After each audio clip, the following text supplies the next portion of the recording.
786 சொல்கிறீங்களே, அது எப்படி உருவாகிச்சு? அந்த 786 வந்து ஃபேஸ்புக்கில், வாட்ஸ்அப்பில் 10 லட்ச ரூபா தரேன், 15 லட்ச ரூபா தரேன் இப்படி சொல்கிறாங்க. ஒரு வீடு தரேன்னு சொல்கிறாங்க. அது எப்படி உருவாகும்? இது அந்த நம்பரு கடவுளான்னு நினைக்கிறாங்க. ஆனால் அது அல்லா தான் சொன்னானா இல்லையா? அது நீங்கள் சொல்லணும் ஐயா. அவங்க வந்து நடைமுறையில் உள்ள ஒரு கேள்வியை அழகாக கேட்டிருக்கிறாங்க. இந்த 786 அப்படின்னு சொல்லி ஒரு நம்பர் வச்சிருக்கிறாங்களே, அதை வச்சு நிறைய பேர் ஒரு ஃப்ராடுத்தனம் பண்ணுறாங்க. அது வேற வார்த்தையில் அவர் சொல்கிறார், ஆனால் ஃப்ராடுத்தனம் பண்ணுறாங்களே. அப்போ இது என்ன கடவுளாக கொண்டு வந்ததா? அது எப்படி வந்துச்சு? அதனுடைய அர்த்தம் என்ன?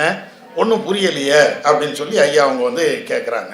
இஸ்லாமியர்களில் 786 அப்படிங்கக்கூடிய ஒரு நம்பரை சில பேர் புனிதமாக நினைக்கிறாங்க. 786 அப்படின்னா அது ஒரு புனிதமிக்க நம்பரு. அதை வைத்திருந்தால் எனக்கு நிவாரணம் கிடைக்கும், அதை வைத்திருந்தால் எனக்கு எந்த சங்கடமும் வராது இப்படின்னு சில பேர் நினைக்கிறாங்க. அதனால தான் நிறைய வீடுகளில் நீங்கள் பார்த்தீங்கன்னா 786ன்னு எழுதியிருப்பாங்க. ஒரு கடிதம் எழுதுவா இருந்தாலும் 786. இதையே சில முஸ்லிம்கள் இதை கடைபிடிக்கிறதுனால நிறைய சினிமாக்கள்லேயே அதை ஒரு ஒரு பயங்கரமான ஒரு சீனாவை கூட காட்டுவாங்க. ரஜினி நடத்திய படம், வேற ஆட்கள் நடித்த படத்துலன்னா நீங்கள் பார்த்தீங்கன்னா எதிரி துப்பாக்கியால் சுடுவார், நேராக அந்த துப்பாக்கி தோட்டா வரும், இவருடைய பாக்கெட்டில் இங்கே வந்து 786 இருக்கும், உடனே வந்த தோட்டா அப்படியே திரும்பி போயிருமா. இப்படிலாம் படத்துல என்ன எடுத்திருக்கிறாங்க. மாயாஜால வித்தை மாதிரி வரக்கூடிய துப்பாக்கியினுடைய தோட்டா 786 அந்த நம்பரை பார்த்த உடனே அப்படியே ரிட்டர்ன் போயிடுச்சு. பார்த்தீங்களா அதனுடைய பவரு? இப்படியெல்லாம் இதெல்லாம் ஐயா கேட்ட மாதிரி ஏமாத்து வேலை, ஃப்ராடுத்தனம் தான். 786 வச்சதுனால துப்பாக்கி தோட்டா சுடாதுன்னு யாரு சொன்னா? இப்போ வேணா ஒன்று அவர் நடிக்கிறதுக்கு அப்படி செஞ்சாரு. இப்போ உதாரணமாக யதார்த்தமாக அதே 786 எழுதி வைக்கணும். துப்பாக்கியாருன்னா சுட வேண்டாம், ஆள் செத்து போயிடுவான். ஒரு கையால் லேசாக குத்தி பார்ப்போமே, கை வந்து இப்படி குத்தும் போது 786 இப்படி வந்து ஸ்கட் மாதிரி வந்து அப்படியே தடுக்கட்டுமே, தடுக்குமானா தடுக்காது. நான் கையை ஓங்கி அடித்தால் அடி விழுந்தது தான், கையால் குத்துனால் குத்துனது தான். அப்போ 786 உடைய பவர் என்ன? அது ஏன் தடுக்கலை? சிந்திச்சாலேயே தெரியும். அதனால இந்த 786 என்ற இந்த நம்பரை முஸ்லீம்களில் சில பேர் புனிதமாக கருதுறாங்க. அதில் மாற்று கருத்துலாம் கிடையாது. ஆனால் 786க்கும் இஸ்லாத்திற்கும் எந்த சம்பந்தமும் இல்லை. அது புரிந்து கொள்ளுங்கள். 786க்கும் இஸ்லாத்திற்கும் சம்பந்தமே இல்லை. இஸ்லாத்தின் பேரால முஸ்லீம்கள் உருவாக்கி கொண்ட ஒரு மூட நம்பிக்கை. இது மூட நம்பிக்கை தானே தவிர இஸ்லாத்திற்கும் 786க்கும் சம்பந்தமே கிடையாது. இப்போ எங்களுக்கு வழிகாட்டியாக முகமது நபி இருந்தாங்க. நிறைய விஷயங்களை சொல்லி தந்தாங்க. பாத்ரூம் போகிறதுக்கு கூட எப்படி பாத்ரூம் போகணும் எங்கள் முகமது நபி காட்டினாங்க. சாப்பிடுவதாக இருந்தால் எப்படி சாப்பிடணும் முகமது நபி காட்டினாங்க. எதை சாப்பிடணும் எதை சாப்பிடக்கூடாது முகமது நபி சொல்லி தந்திருக்கிறாங்க. இதை மாதிரி எல்லா விஷயங்களையும் சொல்லி தந்த அந்த முகமது நபி ஒரு இடத்துல கூட இந்த 786ங்கிற நம்பரை பயன்படுத்தினதே கிடையாது. முகமது நபி போருக்கெல்லாம் போயிருக்கிறாங்க, வாழை தான் தூக்கிட்டு போனாங்க. அந்த காலத்தில் போருக்கு போகும்போது இன்னைக்குள்ள ஸ்கட்டு, யவுகனை, ராக்கெட்டு அப்படின்னு இருக்குது. அன்னைக்கு அதெல்லாம் இன்னும் கிடையாது. வெறுமனே வாழு, கேடயம், இதுதான். ஈட்டி வச்சிருப்பாங்க, கத்தி இது மாதிரி வச்சிருப்பாங்க. அது அன்னைக்கு உள்ள ஆயுதம் அதுதான். என்னைக்காவது நபி அவர்கள் வாழை கொண்டு போகாம இந்த 786 கொண்டு போனாரா? முகமது நபியுடைய வாழ்க்கையில அவங்க எங்கேயாவது இந்த 786 பயன்படுத்தினாங்கிறதுக்கு ஒரு செய்தி கூட இல்லை. முகமது நபியுடைய வரலாறுகள் இன்னைக்கும் அப்படியே எழுதப்பட்டு பாதுகாக்கப்பட்டு இருக்கிறது. ஆனா இந்த எந்த இடத்திலையும் நீங்கள் பார்த்தீர்கள் என்றால் இந்த 786 முகமது நபியோ அல்லது அவங்களுடைய தோழர்களோ பயன்படுத்தினதாக எங்கேயுமே இல்லை. அப்ப இந்த 786 எப்படி வந்துச்சு? முஸ்லிம்கள்ட்ட எப்படி வந்துச்சுன்னா, எங்கள்கிட்ட வந்து எதை செய்வதாக இருந்தாலும் பிஸ்மில்லா என்று சொல்லி ஆரம்பிக்கணும். அப்படிதான் எங்க இஸ்லாம் எங்களுக்கு சொல்லுது. சாப்பிடுவதா இருந்தா பிஸ்மில்லான்னு சொல்லி சாப்பிடு.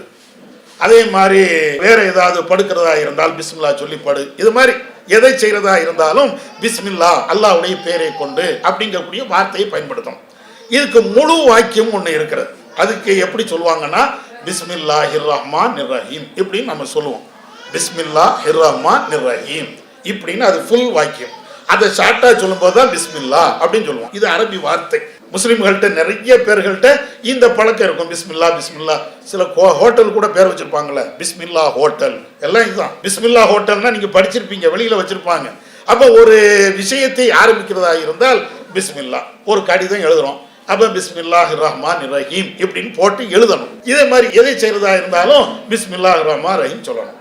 எங்க ஆட்கள் என்ன செஞ்சாங்கன்னா இந்த பிஸ்மில்லாஹிர் ரஹ்மானிர் ரஹீம் இவ்வளவு நீட்டமாக இருக்குது, இதை ஏதாவது சுருக்கத்துக்கு வழி உண்டான எங்க ஆளு ஆய்வு பண்ணான். சரி, சுருக்கிறதுக்கு பிஸ்மில்லான்னு இருக்குது, அப்படியா சொல்லணும்ல, அதை விட சுருக்கம் அப்படின்னு சொல்லிட்டு ஆய்வு பண்ணிட்டு என்ன செஞ்சானா, இந்த அரபி எழுத்துக்கள் பிஸ்மில்லாஹிர் ரஹ்மானிர் ரஹீம்னு அரபி எழுத்து, இதெல்லாம் அரபி வார்த்தை தானே, அதுல ஒவ்வொரு எழுத்து இருக்குதுல்ல, ஒவ்வொரு எழுத்துக்கும் ஒரு நம்பரை போட்டாங்க. நியூமராஜின்னு இப்ப சொல்றாங்களா இல்லையா, பேருக்கு ஒரு நம்பர் வச்சிருக்கிறாங்களா இல்லையா, அதே மாதிரி இந்த அரபி எழுத்துக்கு ஒவ்வொரு எழுத்துக்கும் ஒரு நம்பர். இப்ப பிஸ்மில்லா அப்படிங்கிறதுல முதல்ல பி இருக்குது, அதுக்கு ஒரு நம்பர். அப்புறம் இஸ்ன்னு இருக்குது, அதுக்கு ஒரு நம்பர். அதுக்கு அடுத்து மீன் இருக்குது, அதுக்கு ஒரு நம்பர். இப்படி எல்லா நம்பரையும் இப்படி மொத்தமா போடுவாங்க. போட்டுட்டு கடைசியில டோட்டல் போட்டு பார்த்தாச்சுன்னா அந்த டோட்டல் மொத்த கூட்டு நம்பருடைய எண்ணிக்கை 786ன்னு வரும். அதாவது பிஸ்மில்லாஹிர் ரஹ்மானிர் ரஹீம் இப்படி நீட்டமா சொல்வதை விட அதுக்கு ஷார்ட் ஃபார்மாக கண்டுபிடிச்சது தான் 786. ஆனால் இஸ்லாம் எங்களுக்கு இதெல்லாம் சொல்லி தரல.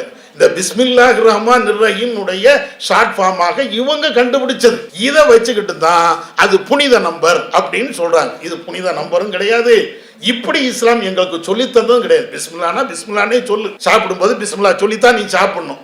ஒரு பிராணியை அறுப்பதாக இருந்தால் பிஸ்மில்லா அப்படின்னு சொல்லி நீ அறு, இப்படித்தான் சொல்லுது. 786 இப்படின்னா போட முடியாது, இப்படி சொல்லவும் இல்லை. அப்ப அதனால இஸ்லாம் எங்களுக்கு இப்படி கற்றுத்தரல. சில பேர் இஸ்லாத்தை தப்பாக புரிந்து கொண்டு ஒரு மூட பழக்க வழக்கமாகத்தான் இதை கொண்டு வந்திருக்கிறாங்க. அதுக்கு இஸ்லாத்துக்கும் சம்பந்தம் இல்லை. நான் ஏற்கனவே சொன்ன மாதிரி இந்த 786 என்பது அது ஒரு மூட பழக்கம். இதை வச்சுக்கிட்டு தான் சில பேர் என்ன செய்யறாங்கன்னா அதுக்கு ஒரு பெரிய பவர் இருக்குது அப்படிங்கிற மாதிரிலாம் கேட்டுட்டு இருக்கிறாங்க. சில மாசத்துக்கு முன்பு ஒரு கொஞ்ச நாள் இருக்கும், ஒரு வருஷம் அல்லது அது கூடுதலாக இருக்கும், இதே மாதிரி ஒரு சபையில் இஸ்லாம் இளைய மார்க்கம் நடத்திக்கிட்டே இருக்கிறேன். இதை மாதிரி பிற மத சகோதரர்கள்லாம் வந்திருக்கிறாங்க. இப்போ நீங்களாவது அழகாக கேட்டீங்க. அப்போ அதில் ஒரு சகோதரர் என்கிட்ட என்ன கேட்டார்னா, பிற மதத்தை சார்ந்த சகோதரர் வேகமாக வந்தார், பாக்கெட்டில் இருந்து ரூபாயெல்லாம் எடுத்து ஒவ்வொன்றிலையும் அந்த சீரியல் நம்பர் இருக்கும்ல, ரூபா நோட்டுகளில் சீரியல் நம்பர் இருக்கும்ல, அதில் 786 786 நம்பர் எல்லாம் அவர் வச்சிருக்கிறார். அந்த நோட்டினுடைய கடைசி நம்பர் முடியக்கூடிய 20 ரூபாயில் 786 முடியக்கூடிய நம்பர், 50 ரூபாயில் 786 முடியக்கூடிய நம்பர், 100 ரூபாயில் 700 இப்படின்னு எல்லா நோட்டையும் ஒரு 7-8 நோட்டை எடுத்துக்கிட்டு, நான் முஸ்லீமே இல்லை, ஆனால் இந்த 786 நோட்டை இவ்வளான்னு பாதுகாப்பாக வச்சுருக்கிறேன், நீங்கள் இவ்வளான்னு பதில் சொல்கிறீங்கல்ல, உங்கள்கிட்ட 786 நோட்டு ஒன்று இருக்கா, ரூபா தாள் இருக்குதான்னு கேட்டார். அப்போ என்னன்னா அவ்வளவு பரப்பி வச்சிருக்கிறாங்க முஸ்லீம்கள்லேயே இந்த நம்பர் அப்படி பரப்பி. அப்போ அவங்களுக்கு விளக்கம் சொன்னோம், இந்த 786க்கும் இஸ்லாத்துக்கும் சம்பந்தமே கிடையாதுங்க. இது என்ன, இந்த இப்போ 786 முடியக்கூடிய ஒரு நோட்டு வச்சிருக்கிறிய, அது 1 ரூபான்னா 1 ரூபா மதிப்பு தானே, 50 ரூபான்னா 50 ரூபா மதிப்பு தானே. இந்த 50 ரூபா என்ன 100 ரூபா மதிப்புன்னு ஆயிருமா, அல்லது அந்த 50 ரூபா என்ன 1000 ரூபா மதிப்பு ஆயிருமா? ஒரு காலத்திலையும் மதிப்பு கூடாது. அப்போ 786 போட்டு அது ஒரு நம்பர் தான் பார்ப்பான். நீங்கள் கடைக்கு போறீங்க, 786 போட்டிருக்கக்கூடிய 100 ரூபா கொடுத்த உடனே 1 கிராம் தங்கம் தந்துடுவானா? 786 ரூபா போட்ட நம்பர் 100 ரூபா ஓடா போ அப்படிம்பான். பிச்சைக்காரன்ட்ட கொடுத்தா அவனும் அப்படித்தான் சொல்ல போறான், 100 ரூபா தந்திருக்கிற அல்லது 50 ரூபா தந்திருக்கிற இப்படித்தான் சொல்ல போறான். 786 போட்டிருக்குது, அதனால பவர் கூடுதல். யாரு சொல்ல போறா? ஒரு ஆளும் சொல்ல போறா. அதுக்கு உள்ள மதிப்பு அவ்வளவுதான். 100 ரூபானா 100 ரூபா, 50 ரூபானா 50 ரூபா தான். அதுக்கு கூடுதல் மதிப்பே கிடையாது. எந்த நம்பர்னா நீ போட்டுக்க, அது மற்ற நம்பர் மாதிரி ஒரு நம்பர், அவ்வளவு. இப்படித்தான். அதனால நீங்களும் அதை புரிந்து கொள்ளுங்கள். முஸ்லிம்கள்ல யாராவது ஒரு ஆளு இதை வைத்துக்கொண்டு ஏமாத்தினாங்கன்னா 786னா நீங்க திரும்ப ஒரு கேள்வி கேளுங்க, 786னா என்னன்னு கேளுங்க. நிறைய பேருக்கு இப்போ நான் சொன்ன இந்த விளக்கமே தெரியாது. நிறைய முஸ்லிம்களுக்கு 786 அது பிஸ்மில்லாஹிர் ரஹ்மானிர் ரஹீம் என்பதனுடைய ஷார்ட் ஃபார்மா வச்சிருக்கிறாங்க. இந்த விளக்கம் கூட கிடையாது. அது எங்களுடைய நம்பர். ஏன்னா நிறைய இடங்கள் தர்காக்கள்ல நீங்க பாத்தீங்கன்னா, முஸ்லீம் கொடிகள்ல நீங்க பாத்தீங்கன்னா அந்த 786 பிறையும் போட்டு 786ன்னு போட்டிருப்பாங்க. எல்லா இடத்துலையும் எழுதி வச்சிருப்பாங்க. ஆனா ஏன் எழுதுறோம் தெரியாது. எதுக்கு அதனுடைய விளக்கம் என்ன எங்க முஸ்லிம்களுக்கே அது தெரியாது. ஆனால் அது ஏதோ ஒரு பரக்கத்தான அல்லது நல்ல ஒரு பவர்ஃபுல்லான ஒரு நம்பர் அப்படின்னு நம்பி வச்சிருக்கிறாங்களே தவிர இஸ்லாத்திற்கும் அதுக்கும் சம்மந்தம் இல்லை. உங்கள்கிட்ட யாராவது கேள்வி கேட்டால் அல்லது ஏமாத்த முற்பட்டால் நீங்க 2 கேள்வி கேளுங்க. 786னா என்னப்பான்னு கேளுங்க, முடிஞ்சு போயிடும். எங்க ஆட்கள் துண்டை காணும் துணியை காணும் ஓடிடுவாங்க, பதில்னா சொல்ல மாட்டாங்க. ஏன்னா அவங்களுக்கே தெரியாது. அதனால ஒண்ணுமே இல்லை. அது ஒரு சாதாரண மற்ற நம்பர் மாதிரி ஒரு நம்பர், அவ்வளவுதான். அல்லாஹு அக்பர், அல்லாஹு அக்பர்.